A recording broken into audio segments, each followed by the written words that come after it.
শিল্পী সমাজের ব্যানারে বিপ্লবের দিনগুলোতে রাজপথে প্রচুর খেটেছেন অভিনেত্রী আজমেরী হক বাঁধন। ভিজেছেন বৃষ্টিতে, শুকিয়েছেন রোদে, এমনকি বিজয়ের পর ডাকাত ঠেকাতে বটি হাতে রাতে পাহারা দিয়েছেন অভিনেত্রী।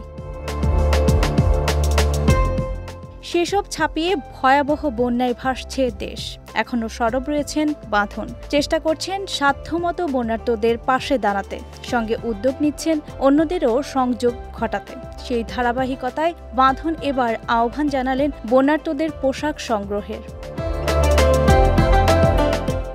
তার ভাষায়, বন্যায় ঘরবাড়ি ভেসে যাওয়া মানুষগুলোর এখন সবচেয়ে জরুরি শুকনো পোশাক ও খাবারের। আমি মনে করি প্রথমেই জরুরি পোশাক। আমি নিজেই এর মধ্যে ঘর থেকে যা পেয়েছি সেগুলো দুর্গতদের কাছে পৌঁছানোর ব্যবস্থা করেছি, কিন্তু লাখ লাখ বানভাসী মানুষকে বাঁচাতে দরকার আরও লাখ লাখ পোশাক। নতুন কিনতে হবে না। আমি অনুরোধ করছি, যার যার ঘরে থাকা অব্যবহৃত পোশাকগুলোও যদি এই দুঃসময়ে দিয়ে দেন তাতেই হবে।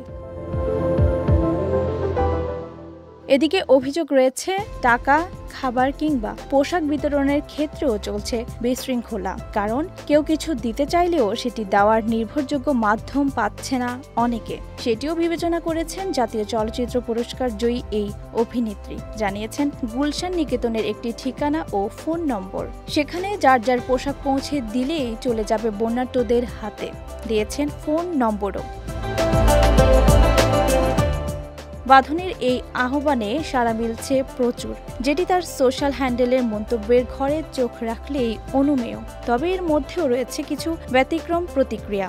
আদ্রিতা রহমান নামের একজন লিখেছেন, আপনি যে পোশাক পরেন ওসব তো কেউ পরতে পারবে না।